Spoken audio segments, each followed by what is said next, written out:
belajar ikhlas. Bukan saya itu tidak bilang bahwa Mbak Inara tidak ikhlas, enggak ya.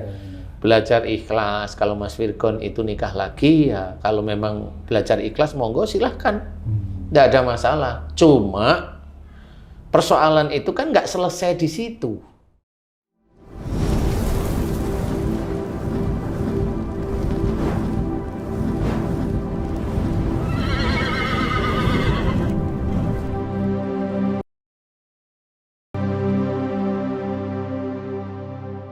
Bismillahirrahmanirrahim. Assalamualaikum warahmatullahi wabarakatuh. Waalaikumsalam warahmatullahi wabarakatuh. Para pemirsa dan sahabat beriman dimanapun berada, alhamdulillah kita berjumpa lagi di Ustadz Danu Official Channel bersama saya Tung. Di video kali ini kami akan belajar lagi bersama guru kita Pak Ustadz Danu. Assalamualaikum Pak Ustadz. Waalaikumsalam warahmatullahi wabarakatuh. Assalamualaikum Bang J. Waalaikumsalam Pak. Kali ini kita akan belajar lagi lebih banyak mengenai akhlak dan tauhid dalam kehidupan sehari-hari. Begini Pak Ustadz, Bang J. Sekarang ini kan banyak sekali Pak Ustadz, kita mendengar di televisi maupun di media sosial itu artis-artis yang maaf ini Pak Ustadz yang mereka sudah berusaha untuk hijrah lah gitu Pak Ustadz, lebih mendalami lagi kepada ilmu agama, tapi banyak juga yang terjadi di situ itu perceraian seperti itu Pak Ustadz. Ya kayak seperti baru-baru ini ada namanya Mas Virgon sama Mbak siapa tuh? Irina ya apa? Namanya? Itu kan mengalami gunjang-ganjing di dalam rumah tangga mereka ya Pak Ustadz. Sebenarnya kenapa sih Pak Ustadz orang yang sudah mulai hijrah kemudian mendapatkan ujian di dalam rumah tangganya seperti itu Pak Ustadz? Iya, bismillahirrahmanirrahim. Assalamualaikum warahmatullahi wabarakatuh. Waalaikumsalam warahmatullahi wabarakatuh. Amin ya rabbal alamin. Inilah yang sebenarnya harus kita perhatikan. Seorang muslim itu harus belajar dari keadaan dengan didasarkan dengan Quran dan hadis. Ya. Jadi keadaan ini bagaimana? Banyak orang itu menceritakan bahwa kalau sudah sholat, itu nanti semua urusannya dimudahkan. Iya, boleh kita menghormat. Kalau sudah tahajud rajin, semuanya dimudahkan. Iya. Kalau ada orang dolim, Allah yang memegangnya, yang mengurusi orang dolim tersebut. Ya, kita menghormati seperti itu. Tetapi bagi orang muslim sendiri, jangan merasa kalau sudah sholatnya itu sudah dikerjakan terus-menerus, tahajud ya mulai rajin, duha mulai rajin, baca Quran mulai rajin.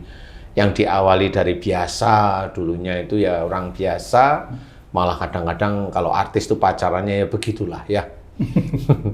Gak bisa komen, kayak film barat katanya. Film barat ya. Jadi disinilah harus berpikir bahwa semakin orang itu imannya semakin kuat, ya semakin kuat, ujiannya semakin dimunculkan oleh Allah Ta'ala. Makanya kemudahan-kemudahan itu bukan terus kalau seorang muslim itu tahajudnya rajin, duhanya rajin, kemudahan itu terus mulus semua kehidupannya. Enggak juga. Enggak juga, karena apa? Pada saat dia itu bersuami istri tetap ada ukuran sekufu dari Allah Ta'ala.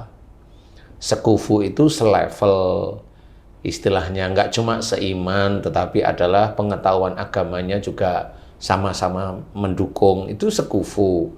Nah, kalau mamanya yang perempuannya itu hijrahnya itu sudah mulai rajin, apalagi kalau Inara kalau nggak salah Inara, ya namanya ya, itu betul. Mbak Inara itu kan udah pakai niqab seperti itu kan saya berpikir ini imannya hebat banget menurut saya, menurut saya hebat banget. Nah, sama Mas Virgon juga kan dulunya kayaknya bukan muslim ya apa ya? Iya, kayaknya bukan muslim ya. Nah, kemudian dengan dibantu oleh ustadz terkenal, dia seperti itu. Nggak apa-apa, nggak salah ustadznya sebenarnya. Cuma pada saat ada masalah istrinya itu mulai hijrahnya mulai dalam. Disitulah Allah itu mulai memperlihatkan kepada istrinya khususnya, juga kepada Mas Virgon itu mana yang lebih dekat dengan Allah Ta'ala. Dekat itu bagaimana? Ya itu tadi, kalau mamanya Mbak Inara lebih dekat dengan ibadah-ibadahnya, Mas Virgon lebih dekat dengan dunianya. Dunianya ya didekatin. Ya itu salah satunya. Nah itu untuk menampilkan sebagai pengingat bagi Mbak Inara, ini loh suamimu sekarang. Itu agar diselesaikan. Kalau ada masalah-masalah itu agar diselesaikan oleh keluarga itu. Wasyawirum fil amri. Jadi musyawarahlah kamu dalam segala urusan dunia. Nah, kalau mamanya dilalah itu Mbak Inara itu ngomong di luar tentang suaminya yang saya dengar kemarin itu open BO. Ya, open BO itu apa itu? Online ya? Apa namanya? Open BO, booking online. Online ya, seperti booking itu online Ji. ya. Ketawa Ji. Dia ini ketawa nih Pak Ustaz. Dengerin dulu, dengerin. Nah, itu kan juga harus diketahui bahwa seorang yang mulai belajar hijrah pun kadang-kadang lupa bahwa menceritakan keburukan pasangannya, saudaranya dulu deh. Saudaranya itu seiman. Iya. Di depan jamaah, di depan taklim itu dilarang oleh Allah Ta'ala. Karena itu sama seperti membuka aib. Nah itu kan nggak tahu hadisnya. Yang normal aja namanya manusia kayak. Nah akhirnya bukan persoalan saudara dalam arti seiman, tetapi ini suaminya. Nah karena suaminya itu aibnya juga terbuka menurut Mbak Inara, akhirnya juga marah. Nah marah inilah sebenarnya persoalan baru karena tidak bisa menjaga. Di sini saya tidak menyalahkan Mbak Inara, tapi Mbak Inara tetap manusia yang masih muda, yang masih gejolak emosinya juga masih tinggi walaupun bernikop. Ya begitulah manusia, nggak bisa dipegang bahwa yang namanya hijrah itu terus lebih tenang, lebih sabar, tidak membuka aib, atau bagaimana, itu kan nggak bisa ya. Nah, ujian ini memang harus dihadapi oleh Mbak Inara. Mbak Inara mau memutuskan pisah dengan Mas Virgon, atau Mas Virgon itu mau pisah dengan istrinya Mbak Inara, itu tergantung mereka. Kalau mamanya Mas Virgonnya itu mau minta pisah ya memang bisa selesai persoalannya. Walaupun sudah punya anak 3 karena merasa dirinya dibuka aibnya. Ya itu ujian aja. Dibuka aibnya itu ya nggak usah nyalain. Kalau menurut saya ya memang Mbak Inara secara syariat salah di hadapan Allah. Tetapi itu juga menjadi ujian bagi Mas Virgon. Nah kalau ditanyain lah open BO enggak kan gitu. Open BO itu maksudnya ya buktiin kalau nggak open BO kan gitu. Itu menurut saya, sehingga itu menjadi acuan bahwa dia tidak melakukan Mas Virgonnya kan gitu. Kalau melakukan ya gimana kalau sudah ngomong di media ya sudah luruskan aja. Maksudnya luruskan itu nggak harus benar, luruskan aja walaupun itu salah gitu maksudnya. Kan gitu ya. Luruskan walaupun itu salah, itu walaupun itu nggak enak, sama seperti kamu kesini naik apa motor, walaupun yang nggak enak itu naik motor sebelum sampai sini jatuh, itu teruskan aja jatuhnya gitu. Kan nggak apa-apa ya kalau memang itu sudah mau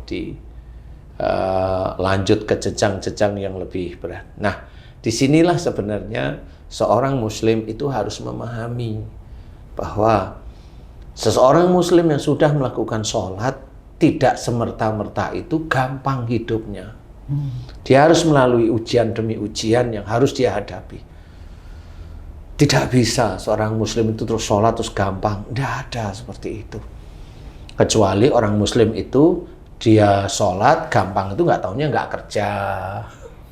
Kemudian kalau dia laki-laki dapat istri, istrinya kaya, istrinya sayang sama dia walaupun dia nggak kerja. Nah ini gampang dari sisi dunia. Tapi kalau dari sisi akhirat, enggak gampang.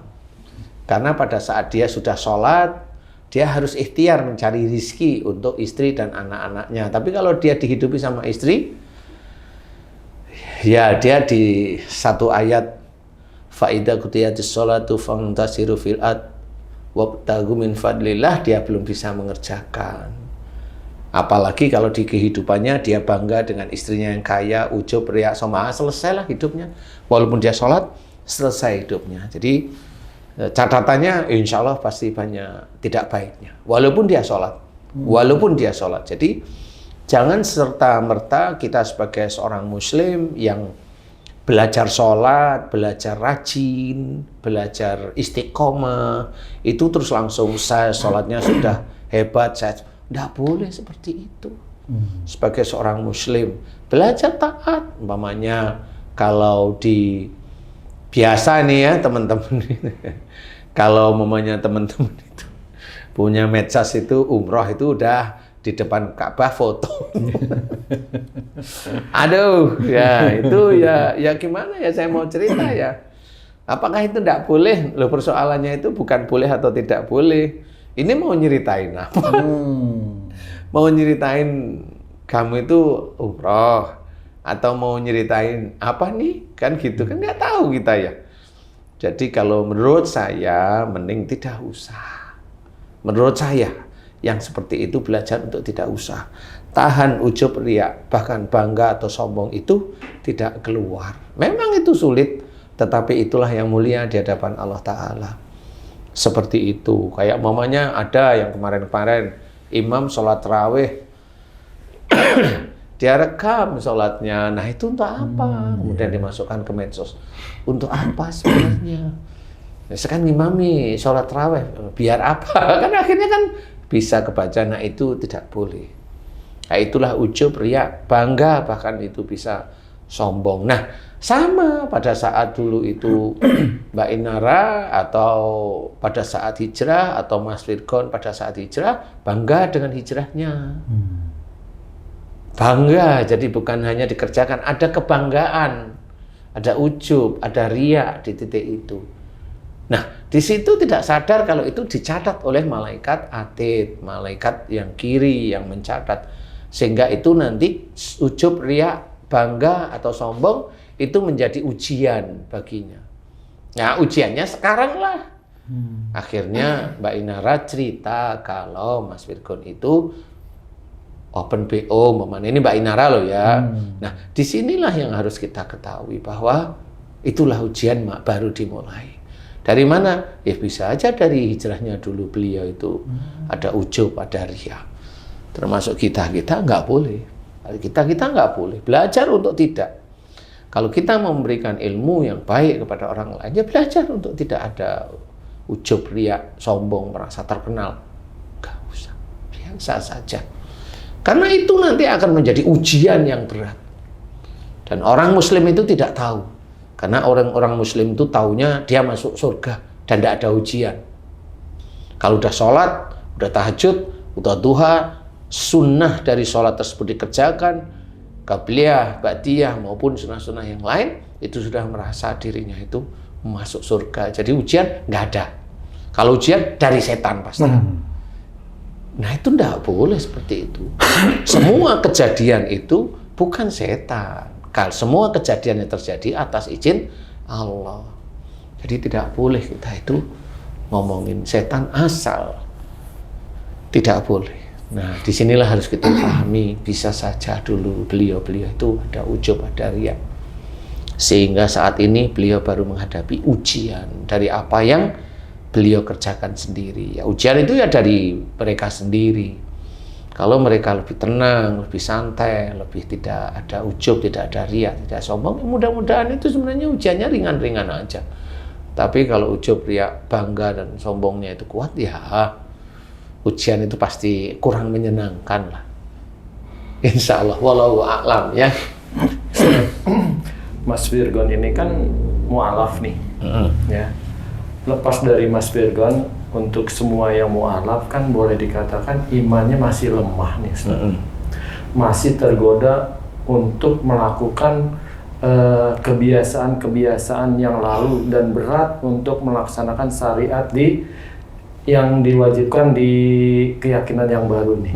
Nah, apakah lingkungannya itu juga berpengaruh, Ustaz, untuk dia ini larut di kebiasaan lama atau dia semakin kuat, Ustaz? Iya, memang. Jadi kenapa orang Muslim itu dianjurkan berkumpul dengan orang-orang yang soleh seperti itu? Dianjurkan itu agar hati kita itu mengikuti orang-orang yang soleh. Perilaku kita mengikuti orang-orang yang soleh. Itu sebenarnya dianjurkan dalam hadis.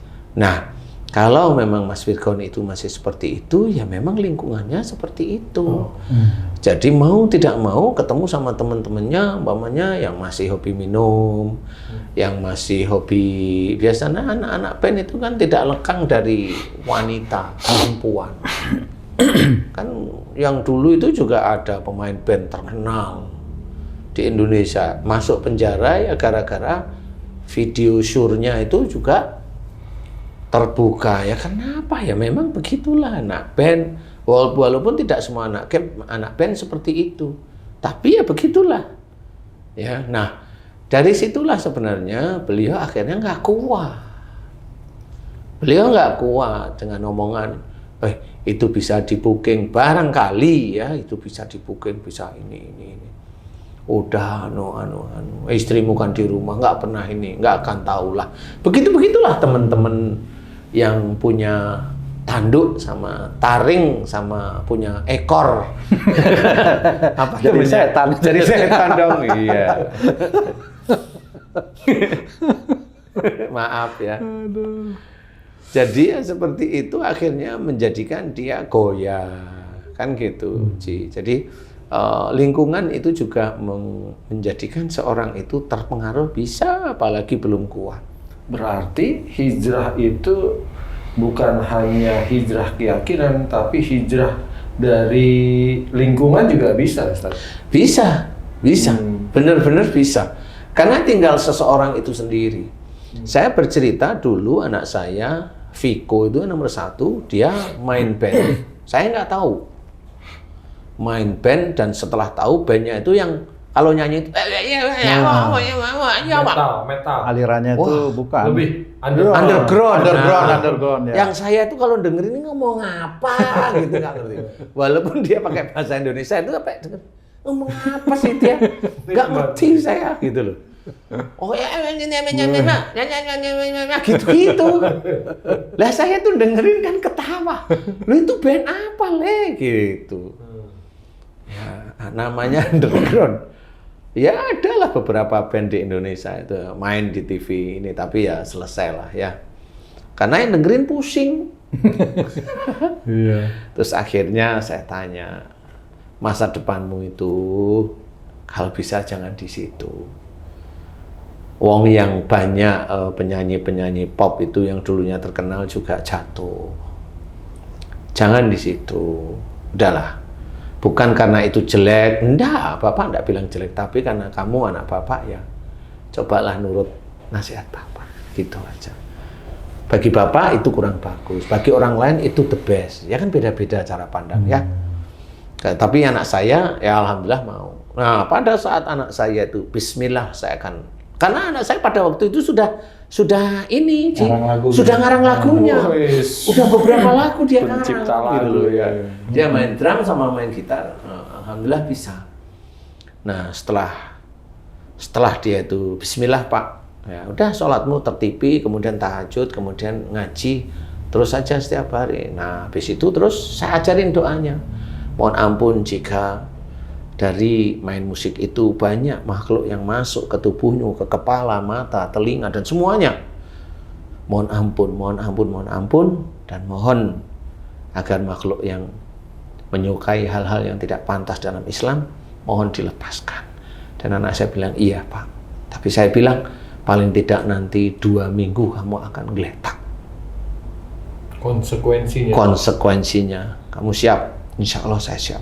Benar? Setelah mulai dia bismillah, kemudian hari ketiga dia mulai sakit. sariawan muncul, pusing, kepek, pecah, dan dia pada waktu itu nggak masuk sekolah 2 minggu. Sakit kepalanya, saya senyum-senyum aja. Belajar menerima tidak enak ya, karena kamu sudah taubat kepada Allah Ta'ala. Nah, di titik itulah sebenarnya pada saat dia mohon ampun kepada Allah Ta'ala, hadis yang menceritakan bahwa sakitnya itu bisa menggugurkan dosa. Nah, itu salah satunya. Jadi bukan sakit geletak, jantungan, gagal ginjal, kanker, bukan yang itu. Dia mohon ampun kepada Allah Ta'ala dan konsekuensinya dia menerima yang tidak enak. Seperti itu. Nah, pada saat inilah dia sudah merasakan nyaman, enak, nggak ada apa-apa. Meramai kita lagi. Nggak ngedram, alat-alatnya dia jual di ini. Nah, dia sudah mulai kerja. Apakah itu bisa dinamakan hijrah juga, Pak? Itu hijrah dari sesuatu yang sebenarnya menurut saya itu kurang manfaat sebenarnya. Sehingga dia tinggalkan dan mencoba dekat kepada Allah Ta'ala. Menurut saya dekat kepada Allah Ta'ala, yang menurut orang lain enggak, ya monggo lah ya. Menurut saya dekat kepada Allah Ta'ala. Nah, disitulah sebenarnya kalau Mas Virgon itu paham, atau siapapun, hijrahlah yang benar. Sehingga itu nanti akan kelihatan. Kalau Mbak Inara hijrah, kemudian Mas Virgon itu meninggalkan yang aneh-aneh itu, walaupun bermusik tapi meninggalkan yang aneh-aneh, bisa aja ini naik sama. Berarti yang umpamanya yang kata Mbak Inara itu umpama walaupun umpamanya tidak boleh. Umpama kalau hijrahnya itu sama-sama bareng-bareng, tidak ada yang namanya open BO seperti itu. Umpama walaupun itu tidak boleh ya sebenarnya. Tapi saya hanya memberikan gambaran bagi saudara-saudara kita yang masih nanggung, masih kalau dibilang hijrah kok kayak orangnya itu kok kayak nggak pernah sholat gitu ya. Hijrah itu setiap saat, setiap hari. Insya Allah seperti itu, Ci. Kalau misalnya gini Pak Ustadz, ini misal ini Mbak Inara itu misalnya mengizinkan Mas Virgon ini menikah gitu misalnya, supaya dia tidak melakukan ini. Apakah ujian itu terhenti di rumah tangga itu? Nah, saya mau tanya, mengizinkan menikah ini maksudnya itu pisah, Inara sama Virgon pisah, atau Inara sama Virgon nggak pisah? Nggak pisah. Oh, maksudnya itu nikah lagi dengan tidak pisah? Iya, dengan tidak pisah. Ya, itu bisa aja kalau Mbak Inara itu hatinya lapang, belajar ikhlas. Bukan saya itu tidak bilang bahwa Mbak Inara tidak ikhlas, enggak ya. Belajar ikhlas. Kalau Mas Virgon itu nikah lagi, ya kalau memang belajar ikhlas, monggo silahkan. Tidak ada masalah. Cuma persoalan itu kan nggak selesai di situ. Gimana itu? Tidak selesai kalau orang yang hobinya jajan, itu dengan menikah itu hobi jajannya itu bisa hilang. Nggak bisa gitu, Pak? Nggak bisa. Itu yang harus dilatih itu adalah setan keinginan yang harus dihilangkan. Nafsunya itu. Nafsu untuk tangan itu nggak main-main di HP itu. Nafsunya itulah yang harus belajar. Lah kan bisa dihilangkan? Belum tentu itu bisa dihilangkan. Belum tentu. Nah, bisa aja malah masalahnya jadi nambah gitu. Nambahnya apa? Ya nambah. Akhirnya yang laki kan punya istri laki, nah antara istri satu dengan yang lain kan belum tentu seiring sejalan. Akur gitu, Pak. Bisa aja istri yang kedua itu malah marah karena istri yang pertama, makanya kayak Mbak Inara cantik mamanya, kan jengkel terus nih. Oh iya. Kalau mamanya Mas suaminya itu pergi ke istri pertama, jengkel dia. Nah, itu yang bisa mengantarkan kalau kemarahan itu terus-menerus bisa menjadikan kanker. Malah. Kan masalah lagi sebenarnya, karena dia nggak bisa menahan marah. Karena apa? Karena akhlak inilah yang harus diperhitungkan di dalam semua aspek kehidupan, termasuk aspek bersuami istri. Jadi itu yang harus kita pikirkan. Jadi masalah itu jadi masalah. Besok kalau dia punya istri, kemudian istrinya punya anak, anaknya 3 lagi, itu kan ada masalah juga sebenarnya besoknya itu. Iri-irian dengan anaknya yang itu. Wallahu a'lam ya. Iya bisa juga ya. Tapi gimana orang bisa punya istri sampai 5 gitu ya Pak Ustadz? Ya nggak tahu kalau itu. Istri saya 1. Bagaimana dia mengaturnya itu ya dia? Karena kalau saya mikirnya kok gini? Pusing dia aja nih. Mau kawin nih. Ustaz, orang yang mu'alaf dan orang yang hijrah di mata orang awam adalah orang-orang yang Allah kasih hidayah, ya kan? Jika si suami ini yang mu'alaf nih masih aja melakukan sesuatu yang di luar syariat, kemudian si istri yang hijrah tentunya beragama yang lebih baik, ya kan istilahnya. Nah, apakah si istri ini yang harus dilakukan misalnya? Jadi apa yang harus dilakukan si istri ini yang agamanya lebih baik melihat suaminya ini yang mu'alaf gitu? Apakah langsung menceraikan? Apakah langsung Lepas niqab gitu misalnya. lepas nikah? Seharusnya gimana nih Ustadz nih? Sebenarnya ya banyak pilihan itu. Ya, pilihan itu nanti akan menggambarkan, dari pilihan itu nanti Allah memberikan hidayah atau Allah memberikan ujian berikutnya. Tetap ya. Jadi tetap itu akan berjalan, sebagai seorang muslim itu tetap berjalan, nggak bisa tidak itu. Jadi seorang muslim semakin dia itu imannya kuat, semakin ujiannya itu banyak dan besar-besar. Waduh. Jadi kalau ada orang muslim yang bebas itu ya nggak yakin saya imannya itu kuat kepada Allah Ta'ala. Insya Allah kurang lebih seperti itu. Nah kalau mamanya dia itu lepas nikah boleh apa enggak? Ya kalau menurut saya nggak apa-apa. Lo kan dari pakai nikah, ya nggak apa-apa. Apa yang kita pikirkan, apakah itu jelek? Enggak. Saya hanya melihat kalau seorang wanita muslim sholat itu kan mukanya tidak tertutup sebenarnya. Tidak boleh tertutup sebenarnya. Tidak dosa. Tidak membuka. dosa dibuka sebenarnya. Jadi kita tidak boleh memikirkan sesuatu hal yang buruk. Enggak apa-apa. Yang penting jilbab jangan dilepas lah. Kan itu kalau saya tetap memohon nih, kalau bisa jilbab jangan dilepas karena itu sudah menjadi acuan. Nah, gitu. Tapi kalau niqab nggak ada masalah. Kemudian kalau memang apa yang harus dikerjakan bisa, monggo. Kalau saya nggak bisa bilang kalau yang seperti ini karena harus bisa, udah boleh. Jadi tetap monggo silahkan. Cuma apa yang dia dia kerjakan dengan keadaannya seperti itu, mau kerja lagi, mau pisah, mau ikhlas suaminya itu menikah lagi, semua itu nanti ada ujian berikutnya yang siap ada di depan matanya. Insya Allah seperti itu. Kalau ada orang bilang, iya ini istri-istrinya rukun, ya di depan manusia, hati orang siapa tahu. Hati orang itu nggak akan tahu. Rukun itu karena suaminya keras, jadi dia terpaksa nurut. Betul. Kamu itu istriku kenapa nggak rukun sih? Nah itu kan keras ya. Daripada nggak dikasih uang sama suaminya, ya udah nurut aja. Tapi kan nyimpen. Bahasa Jawanya gondok itu. Gondok. Iya. Karena beberapa kali kalau saya itu dapat pasien dari Arab nih.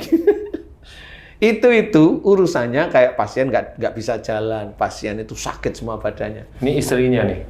Cewek, iya cewek. Kalau saya amati itu nggak tahu dia istri yang pertama atau dia istri yang kedua. Saya tanyain seperti itu, ketemu. Loh, ini saling serang dengan baca-bacaan doanya dia sendiri. Itu nggak ngerti. Kemudian kalau udah dilepas itu yang serangan dari itu kan mereka menurut mereka doa, menurut saya enggak. Itu adalah sihir yang dilantunkan, cuma mereka tidak tahu kalau yang diomongkan mereka itu sebenarnya lantunan sihir. Dikiranya benar, nggak bisa jalan. Habis dilepasin jalan, alhamdulillah. Banyak seperti itu nggak bisa jalan rata-rata biasanya. Rata-rata yang saya tangani itu nggak bisa jalan. Kalau nggak badannya panas semua seperti itu. Nah. Itu ya gara-garanya orang sana kan istri biasanya lebih dari satu, seperti itu. Jadi ya kalau memang mau ya monggo silakan. Nanti ujian berikutnya, ujian itu diberikan oleh Allah Ta'ala untuk mengetes iman seorang muslim. Gitu. Jadi orang muslim itu enggak terus bebas dari ujian, enggak. Tetap akan diuji oleh Allah Ta'ala. Bagaimana dengan istri dia menikah lagi, dengan istri yang kedua, dengan istri yang ketiga, seperti itu dia akan diuji. Sebenarnya kalau seorang muslim itu mengerti kalau itu ujian, pasti dia akan berusaha untuk lulus, Ustadz ya? Ya berusaha untuk lulus itu kan yang tahu dari sisi syariat. Nah, kalau momennya kayak kasus Mbak Inara ini kan nggak ada yang tahu. Saya sendiri kan suruh milih, saya enggak. Saya enggak milih. Kenapa? Karena sejak awal saya tidak paham yang mereka kerjakan. Jadi mending saya berikan nasihat. Enggak. Kecuali dia tanya pada saya mencoba memberikan nasihat. Seperti itu. Jadi nanti akan lebih kelihatan tajam umpamanya. Jadi umpamanya Mas Virgon akhirnya mau menala istrinya, itu akan semakin tajam. Tapi kalau istrinya minta maaf, kemudian Mas Virgon agak luluh, Mas Virgon ngancam, izinkan saya menikah lagi. Mbak Inara itu membolehkan. Nah, ini dengan ancaman mau menikah lagi itu kan sebenarnya tidak boleh juga. Jadi itu nanti masalah akan terus berjalan. Nggak mungkin enggak. Istilahnya seperti itu. Apa kira-kira dampak nantinya untuk ke anaknya ini Pak Ustadz? Kalau mereka berpisah atau cekcok itu dampak psikis terhadap anak bagaimana Pak Ustadz itu? Kalau itu nggak ngerti saya. Kalau memang cirinya, mamanya kalau Mbak Inara itu kan agak terbuka ya. Kalau sifatnya anaknya tiga-tiganya itu seperti Mbak Inara ya insya Allah agak aman-aman aja lah. Ya. Tapi kalau ada ego, ada ini dari sifat, mohon maaf saya nggak tahu Mas Virgon ya, mamanya dari pasangannya itu ada ego, ada kaku, ada ini ya bisa benci dengan bapaknya. Kalau udah benci sama bapaknya, terus itu akan terbawa dalam keseharian. Nah, nanti si anak bisa tahu-tahu gagal ginjal seperti itu. Memang itu ujian itu pasti akan muncul. Nah, kalau udah gagal ginjal, bapak ibunya pasti langsung ke rumah sakit, nggak ngerti dia ngerjain apa. Padahal itu juga masalah mereka aja, si anak itu disebabkan. Wallahu a'lam, insya Allah seperti itu. Masya Allah. Ternyata dampaknya itu akan terus bergulir dan menjadi ujian di dalam rumah tangga. Iya, tetap semuanya. Seorang Muslim yang masih hidup dia akan tetap mendapatkan ujian. Kamu, Haji J, itu tetap ujian walaupun sudah pensiun. Nah, ujian paling tidak itu ketamcit. Itu kan ujian tuh. Pensiun itu juga ujian sebenarnya. Pensiun itu juga ujian. Apalagi sudah pensiun tidak dikaryakan, yang lain dikaryakan. Wah, itu ujian lagi. Dongkol enggak. Sudah tidak dikaryakan, enggak dapat bonus dari perusahaan. Yang temennya yang lain dapat.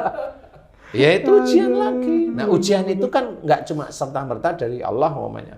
Ya dari mamanya kamu mamanya nggak dapat bonus itu kan apa? Pimpinanmu tuh jengkel sejak dulu sama kamu. Dari kelakuan itu jadi ujian. Dari perilaku itu ya dendamnya pimpinan. Nah, pimpinan yang tidak memberikan kamu bonus, padahal itu memang harus diberikan, ya salah lagi pimpinanmu di hadapan Allah loh ya. Iya. Kalau di hadapan manusia enggak, biarin aja dia nggak dapat. Tapi kalau kamu ya kamu diselamatkan oleh Allah Ta'ala. Kamu nggak dapat bonus itu diselamatkan. Kenapa gitu, Pak Ustadz? Ya uangnya dari mana, wallahu alam, saya nggak tahu. Panjang juga nih, bener Tuh, juga kan, tuh. Begitu. Iya, bener, Pak Ustadz. Jadi kalau dilihat-lihat itu bener, sebenarnya orang Muslim itu diselamatkan oleh Allah Ta'ala setiap saatnya. Dari berteman dengan orang yang Apa nih? berteman orang yang sebenarnya Allah nggak suka berteman dengan dia gitu maksudnya. Siapa itu maksudnya? Siapa aja. Iya. Waduh, Jadi makanya kalau saya memberi garis bawah ini, kalaupun kita itu hijrah setiap hari di hadapan Allah, belajar untuk tidak emosi, tidak marah, belajar untuk menerima walaupun tidak enak, tetap diterima, disyukuri. Semuanya ini dari Allah Ta'ala. Paling tidak kita menerima yang tidak enak ini takdir dari Allah Ta'ala. Cuma kita harus mikir, takdir ini kita yang bikin atau ini dari Allah. Kalau memang kayak kamu nggak dapat bonus, ya itu memang itu takdir kamu yang bikin dulu. Sama seperti musibah, seorang muslim yang dapat musibah atau manusia yang mendapatkan musibah, yaitu dari perbuatan dia sendiri. Nah, itu ada ujian yang memang itu dari perbuatan dia, ada memang ujian dilihat oleh Allah Ta'ala dari imannya orang itu sendiri. Jadi ada dibeda-bedain istilahnya. Jadi jangan menganggap ujian itu selalu tidak enak. Enggak, kalau yang enak bukan ujian. Diterima aja. Ada ujian yang setan protes. Apa itu misalnya dia? Terang aja dia ibadahnya bagus karena kaya. Iya, itu Nabi Ayub kan kaya. Gitu ya. Makanya jadi maunya apa nih istilahnya gitu. Kayaknya cabut. Cabut tetap beriman ya. Wah, terang aja ada anaknya. Anaknya lagi tuh. Setan protes sih. Makanya yang waktu itu yang ngabisin kan setannya. Iya, benar. Makanya yang menolong adalah Allah untuk itu. Nah, inilah yang harus kita ketahui bedanya Nabi Ayub dengan manusia kayak kita.